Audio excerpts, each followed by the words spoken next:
Tasavvur qiling, siz qudratli imperiya rahbarisiz yoki bo'lmasam yirik korporatsiyani direktori. Raqobatchilar sizni yo'q qilmoqchi. Atrofingiz to'la xiyonat. Mana shunday paytda o'zingiz turgan hokimiyatni saqlab qolish uchun nimalar qilgan bo'lardingiz? Raqiblarni shafqatsizlarcha yo'q qilasizmi yoki adolat va axloqqa sodiq qolasizmi? Bugun siyosat va rahbarlikdagi eng iflos va eng toza ikkita falsafani bir-biriga to'qnashtiramiz. 16-asr Italiya tarqoqlik va qonli urushlar iskanjasida edi.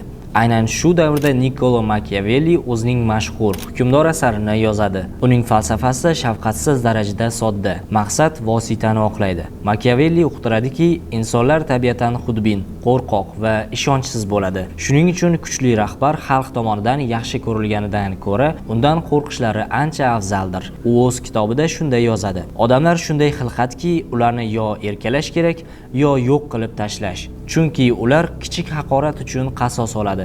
Kattasiga esa kuchlari yetmaydi. Bunga bugungi kundan misol izlayapsizmi? Zamonaviy korporativ urushlarga qarang. Raqobatchilarni qora PR orqali sindirish, bozorni monopoliya qilish va siyosatdagi populistik manipulyatsiyalar. Bularning barchasi Machiavellining mukammal ishlangan g'oyalaridir. Uni tilidan aytganda, siyosatda rahm shafqatga o'rin yo'q. Faqatgina natija muhim. Lekin keling tangani ikkinchi tomoniga ham qaraymiz. Tarixdagi eng qudratli imperatorlardan biri Mark Avreliy o'zining O'ylar asarida butunlay boshqacha yo'lni ko'rsatadi. Uning qo'lida cheksiz hokimiyat, butun dunyo xazinasi bor edi. Lekin uning hukmronligi oson kechmadi. Og'ir urushlar, xalqni qirgan vabo va eng yaqin do'stlarining xiyonati. Shunday bo'lsa-da, u qasos va qon to'kishni emas, balki stoitsizmni tanladi. Mark Avreliy insonning eng katta g'alabasi tashqi dunyoni emas, o'z nafsini yenga olishida deb bildi. U shunday yozadi: "Ertalab uyg'onganingda o'zingga ayt: men bugun nodon, noshukur va xudbin odamlarga duch kelaman, ammo ularning hech biri menga zarar yetkaza olmaydi,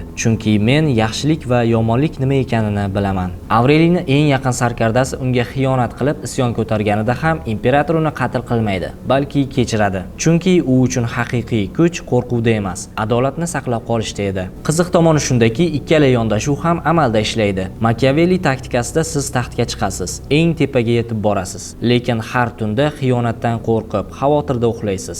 Avreliy yo'lida esa balki barcha boyliklarni yutib olmassiz, ammo vijdoningiz pok, ruhingiz xotirjam bo'ladi. Machiavelli bizga dunyo qanday ekanligini, Avreliy esa biz qanday bo'lishimiz kerakligini o'rgatadi.